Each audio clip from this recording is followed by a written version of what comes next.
this is not going to be a good year for Democrats by definition, right? The last time an incumbent president's party did well in a midterm was 2002, which was a very strange midterm in the wake of 9/11. And the 6th year of a presidency is always particularly bad for the president's party.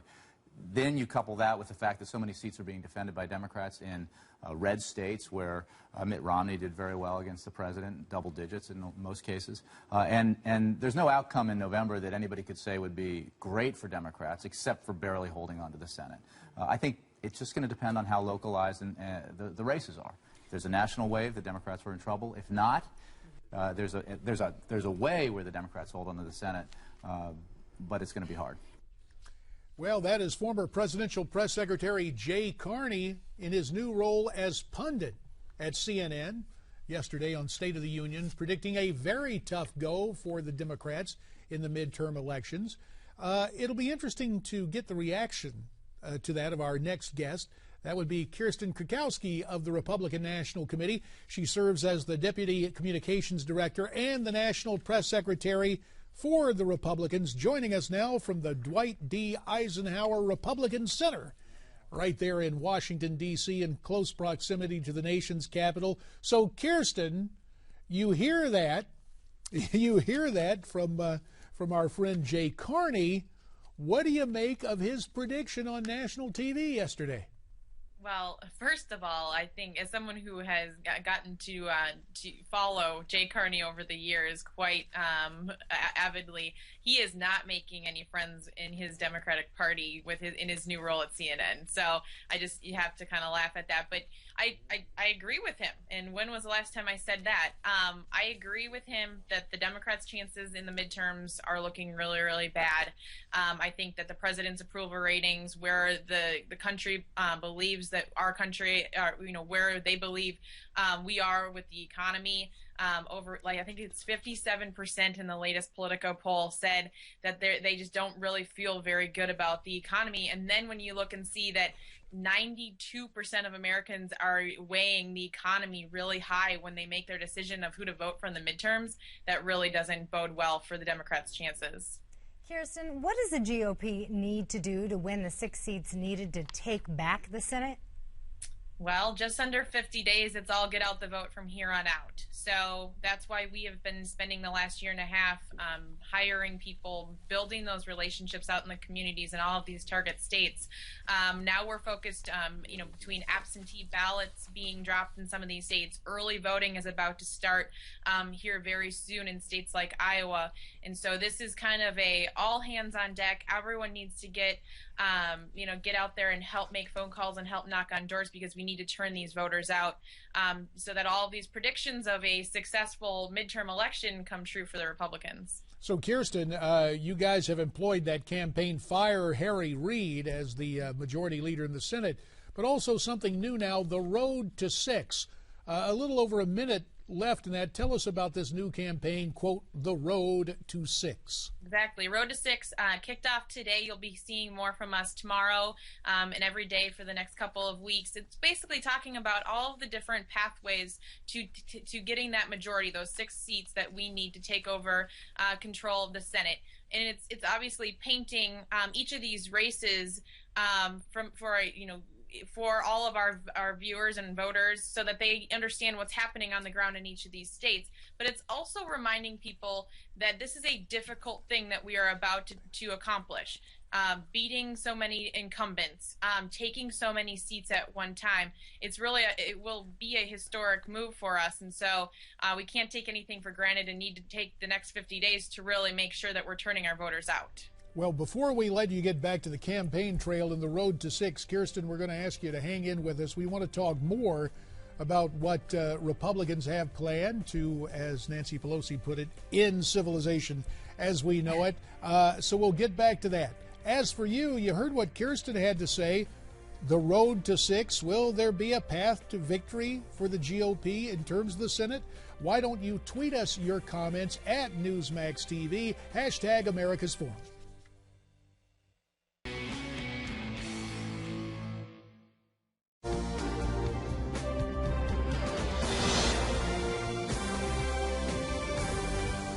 What would change There's the filibuster there anyway. They don't pass anything. It's completely gridlocked. Why do I care if they lose the Senate? It would be very important for the Democrats to retain control of the Senate. Civilization as we know it today would be in jeopardy. Was that completely in jest? Nancy Pelosi there with Bill Maher on HBO. Miranda Kahn, J.D. Hayworth here, rejoining us from Washington at the Republican National Committee, Kirsten Kukowski. I don't know if you guys have been talking about this stuff at the office, Kirsten, but it's kind of interesting to hear Ms. Pelosi's bit of hyperbole there. They're getting a little desperate, aren't they? So you just, you know, we had a Democratic, well, in fact, a former advisor to Harry Reid with us a little while ago. He said, hey, look, it's politics, it's hyperbole. Here's the thing, though. As a guy who's been through a share of campaigns, what starts in jest is picked up by a lot of the leftist blogs and columnists, and before you know it, they take it and turn it into a serious issue. Sounds to me like you don't think in this political environment this particular observation will be taken seriously even for a nanosecond. No, look, this is what they do. We saw it in the presidential election in 2012. We've seen it, you know, throughout the midterm this time. This is what they do. They have their leaders go out and they make, you know, crazy claims, whether it be about women or, you know, the outside spending on our side in the Koch brothers, or what, you know, Nancy Pelosi's just saying about it being the end of the world. That's what they do. They go and make inflammatory comments, and then it's a signal to the rest of their party to go out there and make hay about it. And I mean that they have 50 days left, and it is clear that they really know that they're in a really tough spot.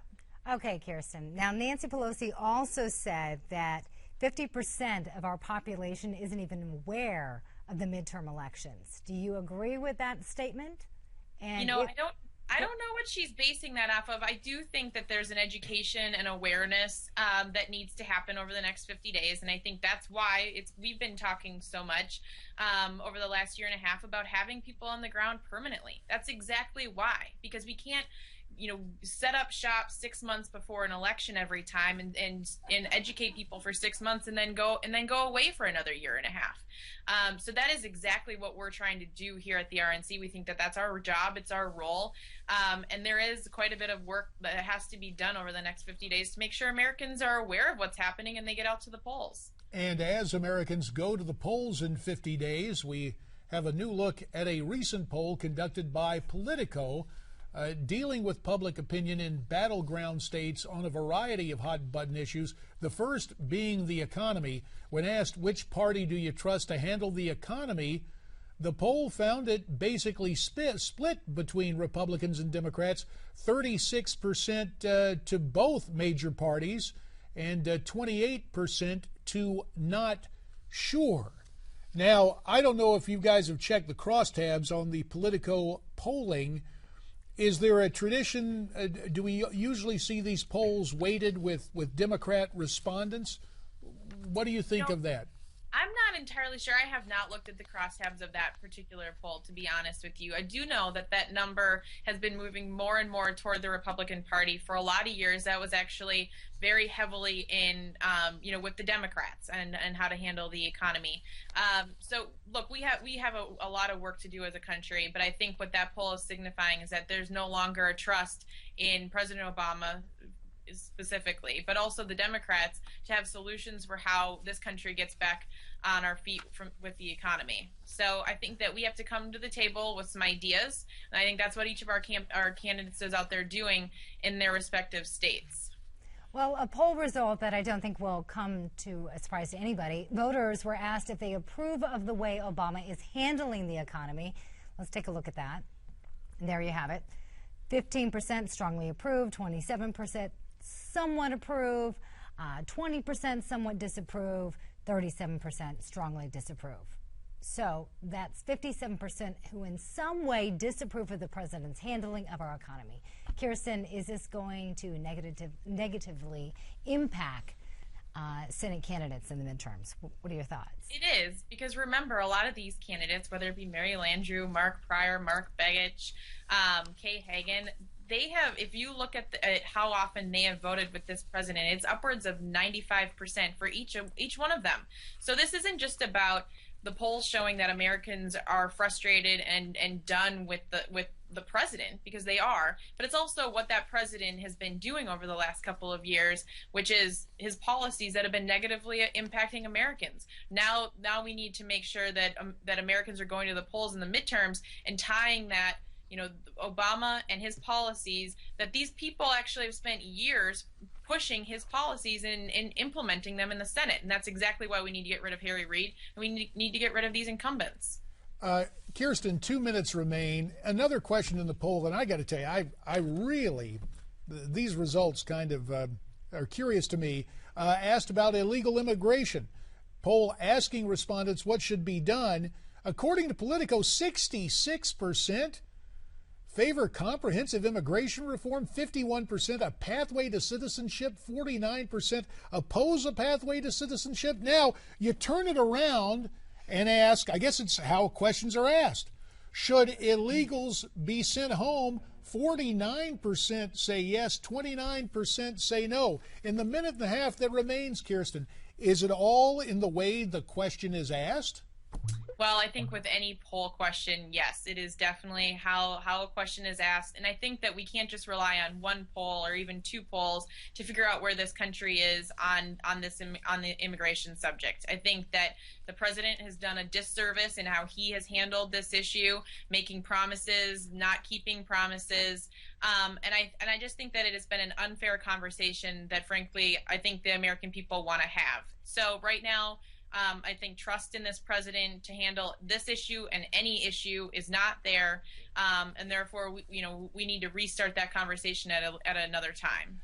Restart the conversation, but stay the heck away from unilateral executive action. Kirsten Kukowski at the Republican National Committee, we thank you very much for your time. You know, Miranda,